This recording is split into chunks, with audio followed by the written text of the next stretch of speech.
Fala galera, boa noite, sejam bem-vindos a mais um vídeo aí, pré-jogo, né, do Flamengo agora contra o Internacional às 21 horas lá no Sul contra o Internacional. Primeiro eu quero agradecer a todos que se inscreveram aí no meu canal, né, que curtiram, que deixaram comentários, deram seu like, tá? Muito obrigado. Esse é um projeto aí, como eu disse no primeiro vídeo, né? Quem não assistiu, assiste lá, tá? Já tá lá no canal, falando sobre a demissão do Paulo Souza e a contratação de Dorival Júnior, na minha opinião, tá? E a gente continuar esse projeto aí, tá? Quem não, se inscreva, curta, ative o sininho para ir aparecendo os novos vídeos e deixa um joinha lá para mim, né? Para que a gente possa continuar crescendo. Como eu falei, esse vídeo seria sobre o pré-jogo, né? Então, só falar um pouquinho sobre as escalações, sobre o que é o Flamengo jogando lá no Sul, né? Dar minha opinião também, tá? Sobre esse jogo aí de começo do Dorival Júnior, né? Que aparentemente, até agora, pelo horário que eu estou vendo, ele vai, né, para campo, né? Junto com os jogadores. Então vamos lá, pessoal. Em relação a esse jogo, pelo que eu tenho visto hoje em várias notícias e canais aí de esporte e tal, né, o Flamengo, né, vai a campo com uma escalação um pouco diferente do que o Paulo Souza estava fazendo, né? Primeiro, né, goleiro, né, que é a tendência da volta de Diego Alves, tá? Eu vou falar o que eu já vi mais ou menos aqui em alguns canais de esporte, tá? E até no Facebook, que a gente que curte muito o Flamengo, aparece bastante coisa e várias coisas falando do Flamengo. Então, o que apareceu para mim, que ainda não apareceu a escalação oficial: Diego Alves no gol, Mateuzinho, Rodrigo Caio e Davi Luiz. Na lateral esquerda, Felipe Luiz. No meio campo, Andréas Pereira, William Arão e Thiago Maia. Na frente, Bruno Henrique, Gabigol e Everton Ribeiro. Então vamos lá, pessoal. Esse são os 11 titulares. O esquema a gente realmente não sabe, né? No Ceará, por exemplo, o Dorival estava trabalhando num 4-3-3 com 3 volantes, né? E saiu um pouco mais de contra-ataque com o Mendonça, né? Que ele caía para a ponta esquerda, centralizava, dependendo de substituições ele botava um centroavante, dependendo do jogo também. Com o Flamengo ele tem uma capacidade maior de jogo, né? E geralmente o Flamengo tende a propor o jogo mesmo fora de casa. Apesar que nunca foi fácil jogar com o Internacional lá. Mesmo o Flamengo nas épocas boas, de 2019 para cá, nunca teve muita facilidade de jogar lá. Ganhamos, né, não só do Internacional, começamos a ganhar até do Atlético Paranaense, que era difícil. Ganhamos do Santos também. Então o Flamengo começou a ter essa rotina de jogar bem fora de casa. Então, ou seja, não seria um jogo fácil, independente do técnico que tiver lá, né? Então, assim, mas acho que só pelo fato da motivação, né? Só a motivação de ter um técnico novo, os jogadores verem que tem uma possibilidade, isso já ajuda bastante o time, tá? Então, essa é a escalação, e o que eu fiquei sabendo pelas notícias que ficaram aparecendo, né? Que o Dorival Júnior já foi lá, fez uma pré-eleiçãozinha de manhã, se apresentou aos jogadores lá no hotel, apareceu até algumas coisas já no Instagram do Flamengo, algumas coisas no vídeo lá da Flá TV. Então ele provavelmente deve ter passado uma ideia, né, daquilo que ele até já deve ter visto, analisado do Internacional, porque ele já era treinador do Ceará, né? E também já conhecia alguns jogadores do Flamengo, né? Não sabe exatamente como eles estão, como eu falei no vídeo anterior, como eles estão fisicamente, como que eles estão emocionalmente, mas a princípio, se tiver todo mundo bem, eu acredito que seja realmente essa escalação que foi colocada hoje durante o dia, né? Desfalques mesmo, a gente só tem do Santos, que ainda está na transição, né? Do Matheus França, que também está na transição, e do Fabrício Bruno, né? Então o resto está à disposição, né, do treinador lá para o jogo de hoje, ou seja, é um bom time, tá? Então, em relação ao Internacional, o Internacional também não estava bem, com o Mano Menezes teve uma melhora, então, ou seja, uma troca de técnico também, que aparentemente voltou a fazer uma coisa mais básica e o time respondeu, tá? Não aparenta ser um time muito forte, mas é aquilo, estão jogando em casa, também estão motivados.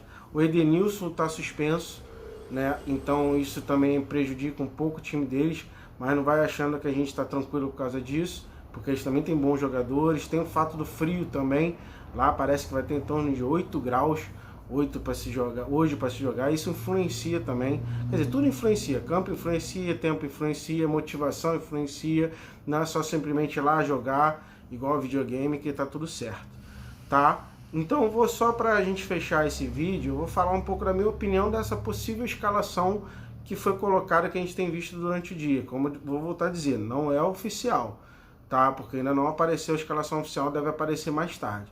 Em relação ao goleiro, eu acho que tem que ser o goleiro Diego Alves mesmo, porque ele tem experiência, é um cara que sabe lidar bem com a zaga, tem aquela troca ali com o Rodrigo Caio de informação na hora, né? E o Hugo também não estava vindo bem, e o Matheus Cunha ainda é um jovem.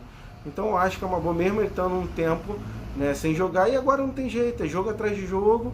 Se você não botar o cara para jogar, não vai ter como você botar, ele vai ter que ganhar ritmo assim, jogando.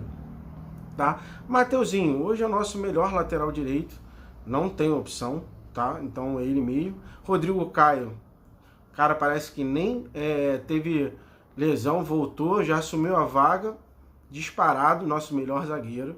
Davi Luiz, então, tem seus prós e contras em relação ao Pablo, né? O Pablo não foi bem no último jogo, e eu ainda acho que o Davi Luiz tem um pouco mais de liderança ali naquela zaga do que o Pablo. O Pablo se mostrou um pouco inconstante e sentiu aquele jogo no Maracanã, né?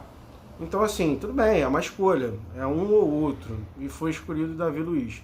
Felipe Luiz na lateral esquerda. Então, Felipe Luiz é muito bom jogador, é um cara que tem uma saída de bola sensacional, tem o seu problema na questão defensiva, por causa da velocidade, e muitos técnicos exploram essa lateral, mas o que acontece? O Ayrton Lucas também estava tendo essa dificuldade, mesmo sendo jovem, mesmo tendo mais velocidade, ele estava inconstante, oscilando muito durante as partidas.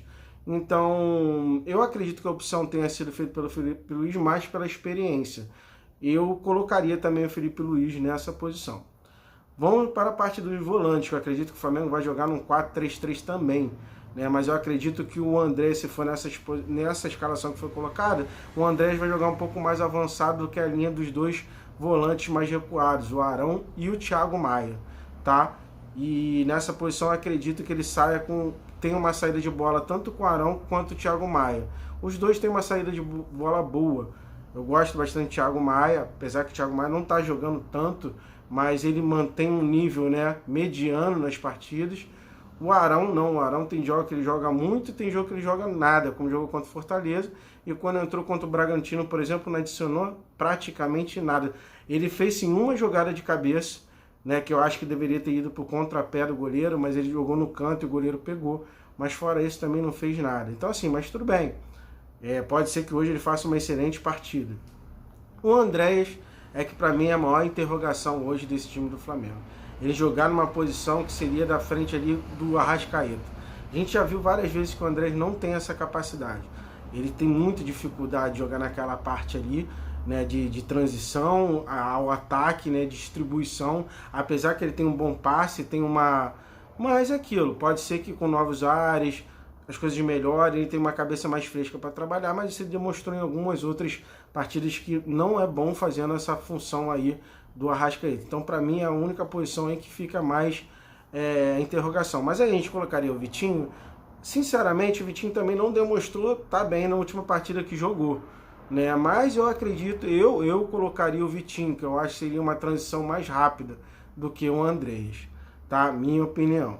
Né? Bruno Henrique na ponta esquerda, não tem jeito. Agora a gente não sabe se ele vai jogar mais próximo do Gabigol, se ele vai cair da ponta esquerda para centralizar, se vai ficar mais lá na frente com o Gabigol, mas a gente sabe que Bruno Henrique e Gabigol é a nossa dupla, né, de ataque. Os caras já estão entrosados, e torcer porque hoje o Bruno Henrique esteja fisicamente bem, porque o Bruno Henrique precisa muito dessa parte física para poder estar jogando, né? E a gente sabe que os treinadores vão marcar ele mesmo, porque se der espaço para o Bruno Henrique é difícil, né? Então às vezes, mas o Bruno Henrique não está jogando bem. Cara, os caras já sabem como o Bruno Henrique joga, os zagueiros também treinam para isso, então não é fácil, tá? mas o Bruno Henrique tem qualidade, então espero que fisicamente também esteja muito bem para poder desempenhar um bom jogo hoje. Em relação ao Everton Ribeiro, cara, a gente reclamava muito do Everton Ribeiro, mas a gente vê quando o Everton Ribeiro não joga, como é que ele faz como ele faz falta ao time do Flamengo, né? Ele agora é um dos poucos que jogou ainda, tentando fazer alguma coisa, quando a Arrascaeta não estava, ele tentava ainda armar alguma coisa, e eu acho que o Everton Ribeiro ficou muito prejudicado pelo esquema tático. Você via que ele até tentava, mas os outros jogadores não acompanhavam, então isso parecia falta de treinamento mesmo, tá? Então, assim, o Everton Ribeiro pode não ser um cara de velocidade, um cara de transição defensiva rápida, mas é um cara muito voluntarioso, inteligente, né? Com a bola no pé, é um jogadoraço. Então, também espero que fisicamente esteja bem e que também esteja motivado aí também, né? Ele é o capitão da equipe, né? Apesar que eu acho que ele deveria ter mais voz, mas ele também faz muita falta quando não está em jogo, né? Em relação ao Gabigol, é o nosso artilheiro, é um cara que faz a diferença, né? A gente viu aí nos jogos que o Pedro jogou. Eu torço muito pelo Pedro, mas o Gabigol faz muita diferença. Principalmente, cara, na marcação-pressão. O Gabigol é um cara que incomoda, um cara que é chato, um cara que fica em cima, um cara que chama. Ele pode levar uns cartões amarelos, porque, pô, às vezes ele extrapola, mas é um cara que tá ali incomodando os adversários. Ele vai até o meio-campo se a bola não chega nele.